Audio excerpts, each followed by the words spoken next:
What's going on, everybody? My name is Stephen Lividays. This is my good friend Michael Lyons, and we are. I'm about to start rolling out with some Testimony Tuesdays, is what we're going to call it. So every Tuesday, I want to have a testimony that, I bring someone on board to the video podcast, and they just share their testimony because I feel like everybody has a story. And I feel like we could benefit from one another's stories. We all have testimonies. We all have been through trials and tribulations. We all have walked through certain things. And for the first one, I have a good friend of mine, Michael Lyons, up in the building. I wanted to just hear his testimony and allow him to share his testimony because his testimony is powerful. So, Mike, why don't you just introduce yourself? Hi. Hey, I'm Mike Lyons. How y'all doing? So what is a icebreaker? What is a hobby that you have? What do you enjoy doing? Just being outdoors. Being outdoors. He is an avid camping person. Yeah. So whenever I camp, I call him and use his tents and his lights. And I don't know, we might even hear a little bit about just the unforgiveness that may be in his heart, because the last time I borrowed his stuff, it came back with it actually came back with wasn't the tent ripped? Oh, come on, Mike, not on podcast. Oh man, never came back. It's still in my garage. I got his lights, things like that. But man, I just want to just open up with saying this is this is one of my best friends here. This is someone that I actually walk life with. When you weep, I weep. When he rejoices, I rejoice. And, it's just such an honor and a privilege to just be able to call you friend. Yeah. I'm not trying to get y'all emotional on video podcast, but good friend. Love his family. I prayed for friends, and the Lord brought me family. So, but Mike, tell me a little bit about how was your life before you accepted Jesus in your life? Like, what kind of person were you?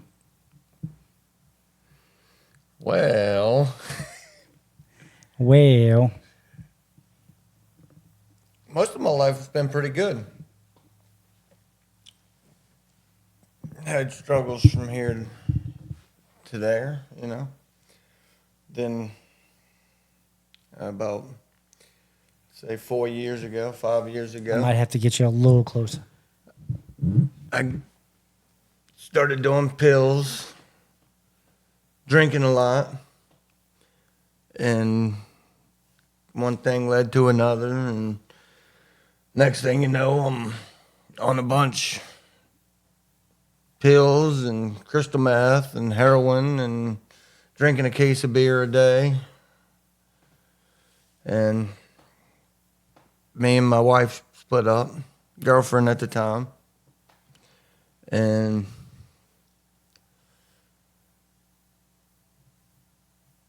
it was rough. Yeah. What do you feel like, everybody, we all turn to something to fulfill a void in our lives, right? I remember doing drugs, in my early, 18, 19, 20s. And it was because there was a void that I had from a bad breakup, Yeah. And dealing with rejection throughout my childhood. So I turned to it because it just made me feel free, which I could actually be myself in front of people when I was on those drugs. Therefore, I didn't feel like I was rejected. I had friends, So what was the thing why did you do drugs? What was the hole in your heart, or how did it make you feel? Things like that. Really, I started taking pills because I was pouring concrete, so I was killing my body every day. And I guess that got me and Marcy fighting. And so we split up. And when I was gone, I just went off the deep end and didn't care about nothing. Just taking pills and more pills and drinking, and then ran out of pills. Somebody had heroin, so I was on heroin.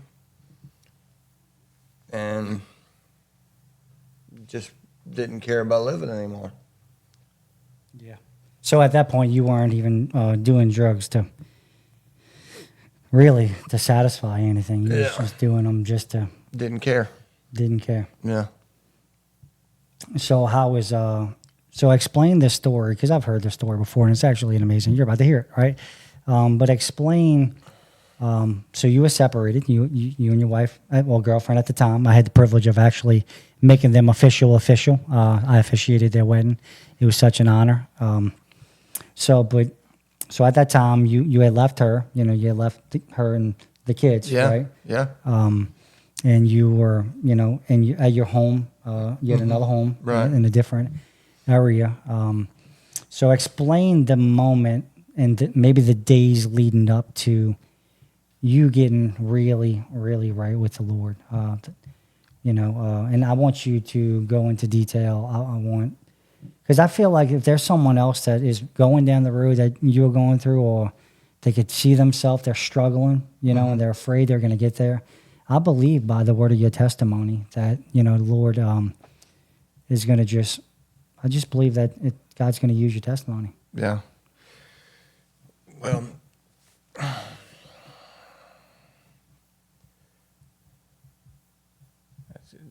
it's hard, but yeah. Towards the end, I just, like I said, I didn't care about living or dying, or just wasn't worried about anything. And so one night, I was at my house and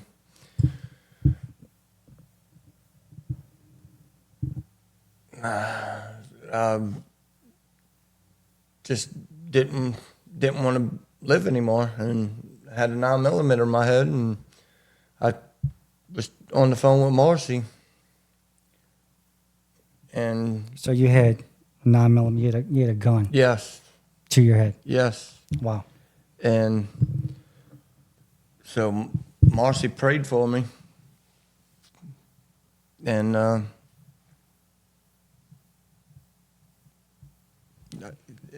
Did she know that you had a gun to your head? yeah, I was on FaceTime with her. Wow. Yeah. And she prayed with me for about probably 2 hours on the phone. And it just, like,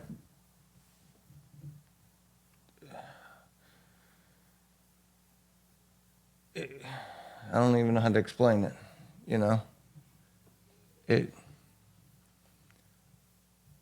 I started hearing people talk. It was just like one person talking, like audible, outside of my house. I'd go outside to look, and nobody was there. Excuse us as the cuckoo clock. But So you hear people talking, yeah. and there's nobody there. yeah, Wow. yeah, and I don't know what they were saying. And like I said, I would go outside and look around the house. Nobody's there. And after that,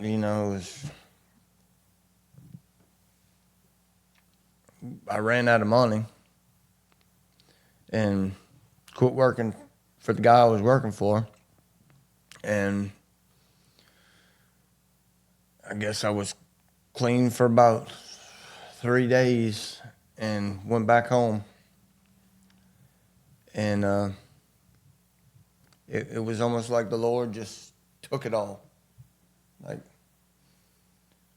I didn't have the urge for it no more. I wasn't dope sick. Just like he took it. Quit drinking, quit drugs, and went back to church. And it wasn't too long after that we got baptized. Yeah. So, leading up to that, when you had the gun to your head and you're hearing the voices and all of that, did you Did God reveal anything to you in that time? Did you just feel like, what were your thoughts when, 3 days of no drugs after being on a binge For for months, maybe, a year. a year? So, like, what is the thoughts going back home? Is it, I'm going back home to give up? I'm going back home to fight for my fam. I'm going. Yeah, I was going back to be with my family. I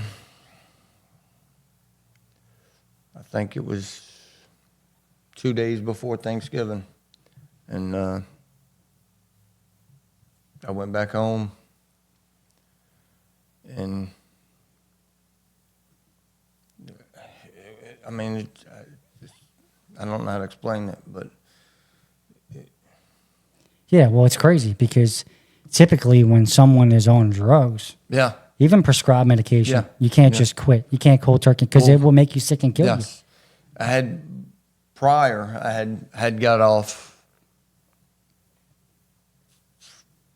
I got off, and I was sick for probably a week and a half. Didn't leave the house for the first 4 days. I didn't even come out the room. Just it was bad, and so then I got back on it a month and a half later, and that's when I went downhill and went to everything else. So during this process, and you could correct me if I'm wrong because I want to be correct. Marcy was serving the Lord. Yes. Your wife was serving the Lord. Yes. So meanwhile, you're out there, you're on drugs. She's praying for you. Yeah. She's interceding on your behalf. Right. At this time, I have seen y'all, but I didn't really, know y'all. So, but as she's praying and all of that, coming home, how was her response to you? It was with arms wide open, right? I mean, how was it? Yeah, she was a little iffy, Well, yeah. Didn't know if I was gonna go back to it, but I would say arms wide open. Yeah. And like, I just think that it's possible in that moment the Lord was showing you the love of Christ through her. Yeah. And through people. Yeah. And I guess after I did come back home, it was probably maybe a month later. She asked me if I needed my depression medicine refilled, and I said I hadn't taken that since I quit everything. She's like, "Really?" I said, "Yeah." Gosh, that's amazing. I mean, when I tell you he took everything, it was just like he sucked everything out of me. It was. And did you ask him to take everything, or is it almost like he just knew? He knew the desires. That was the only way it was going to be done, I guess. Yeah. That's crazy. You just don't hear that. No.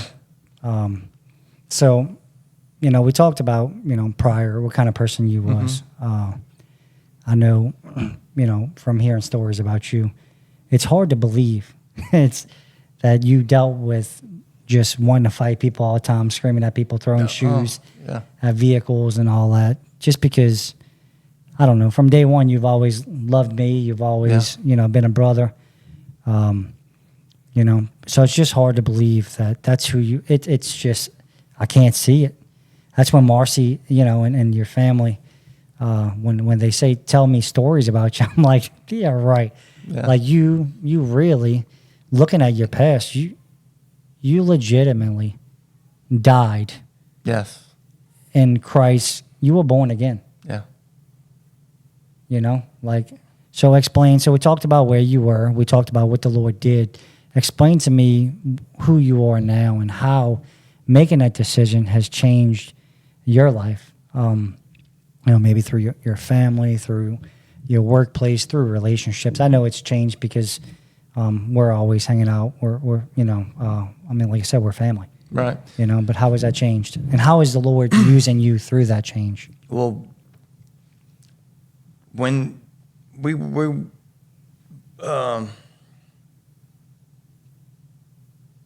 when I came back home, then I started going back to church, quit my job that I was working, And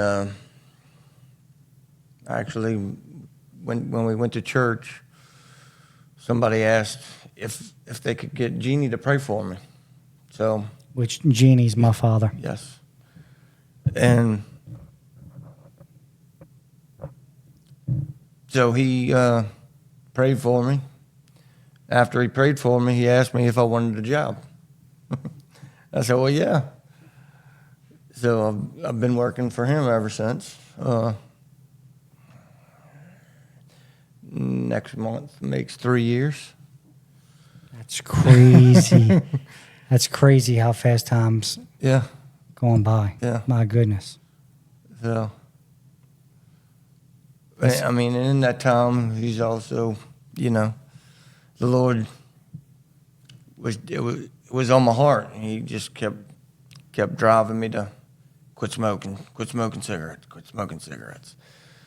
And he made that easy, and just I said, okay, it's done. And it was crazy because John, the same night I quit, he quit the same night. So the Lord was telling him to quit. But That's crazy.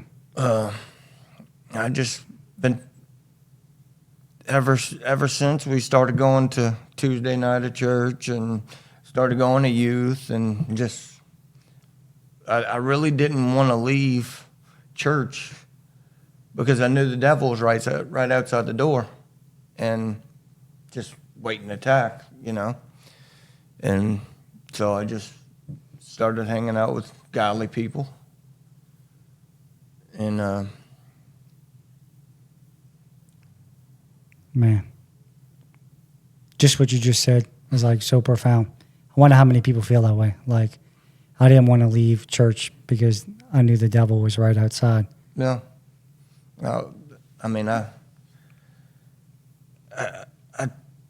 told Marcy, I think it was a Tuesday night, I said, I wish I could just get in a bed in the back of the church and stay here. Man. But, yeah, the devil's real. Yeah. So is God. So is God. Yeah, I knew that was coming. I knew that was coming. So just leading, up to that, because it's just so crazy how God made it so easy for you, and how you just walked away from it. It's just, it's a beautiful story. It really is, so how do you feel?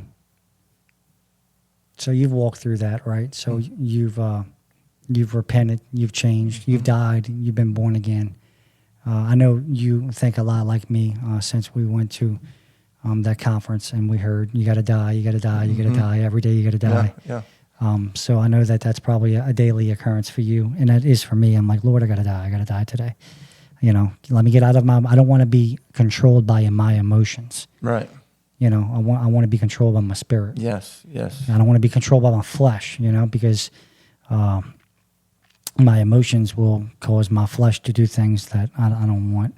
I don't want to be done, So, so how do you feel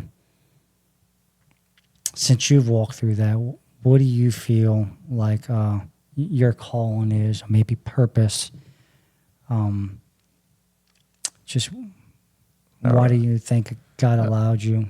I really don't know.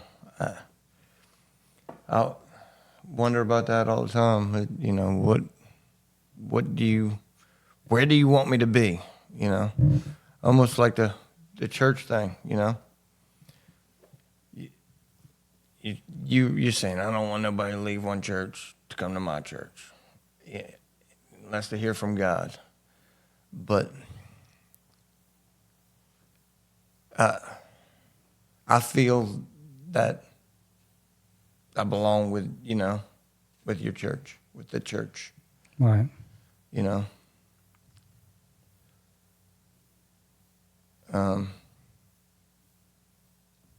But as far as what he wants me to do, I don't know. Yeah. you know? Well, I think that you're doing what he wants you to do. as far as not that, like I'm not answering for that, but Mm-hmm. every time you see a homeless person, you always go and show love to that person. Yeah, I try. Every time you see someone, since we've started the church, every time you've seen someone who came in that looks broken, you kind of went out your way to show love and minister. I mean, when we went to the lakefront that day, we got to pray for 9 people or whatever. Got rejected by a few of them, but Right.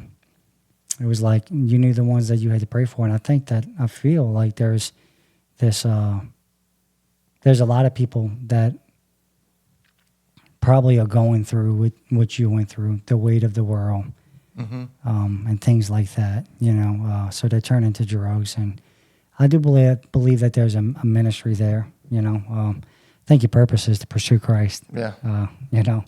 and then you kind of, from that pursuit, there's opportunity. Right.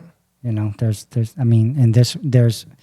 opportunity to show the love of Christ every day, 24/7, everywhere. Yeah. So, but no, I think that's awesome, man. I really do. Is there anything else you want to share? So just so y'all know, he is not someone that typically likes being on a microphone. At all. I've tried to get him quite a few times to share, open up in prayer or even teach a Bible study or, and he's that silent but deadly. I am not referencing you to a fart. That just sounds so bad. Like silent, what is that, 007 James Bond? Yeah. He's got the silences. They silent, but they deadly. Mm-hmm. That's what I was referring to. Jeez, Pete's. But yeah, man, he. I don't know. We might have to just start all over after that. My goodness, huh? Clean up on aisle 5. Stepping that messed up. Clean up on aisle 5. Can't believe I did that. My goodness, like, come on. We were, a good 22 minutes into it, and then I blew it. So we're gonna start over. No, I'm playing. But. So what is something that you would encourage somebody else? Maybe somebody that's walking through what you walk through. Maybe somebody who's struggling with addiction. Maybe somebody who's, and I know that like it was just so easy for you. So it's almost like you can't explain. That is the hard part. Right. Because it just. But. I don't understand why people that are in Christ do some of the things they do, just because how easy he made it for me, Yeah. You can't take credit. Right. Yeah. So when I asked you, what did you do? You have nothing to say. Yeah. It was all him. And it's, yeah. Jeez, him. Just keep pursuing Christ. Yeah. Yeah. Yeah. That's what I would say to anybody, pursue Christ. Every 10 minutes, the grandfather clock. My goodness. Like I'm not even that good of an editor. We can't even take that out. I don't even know what I'm doing. All I know how to do is talk. That's it, and pursue Christ. But, yeah, well, I think that's it, man. We got to hear a little bit about where he was, what he went through, and what God has brought him from, and him accepting the Lord in his life. And I would say that you're drug free. Yeah. You've been drug free for years. Mm-hmm. You've been clean. You've allowed the Lord to use you. You've been pursuing him. Through that, your marriage. You got married. Yeah. I officiated their wedding. I've been healed from him. He's been, yeah. Y'all.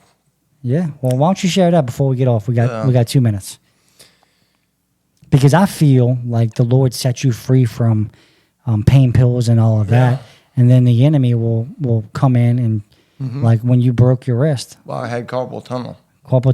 And I got the first surgery. Which it's easy to turn to pain pills when you struggle with something like that. And, so you actually had a physical, not a physical, but mentally you could have told yourself, man, like I could justify taking these pain pills because I'm in pain. Right. And this was around the same time, I actually did take pain pills for maybe a week, but I was taking them proper, you know. I wasn't abusing them. Right. I was actually taking probably less than I should have, you know, for pain.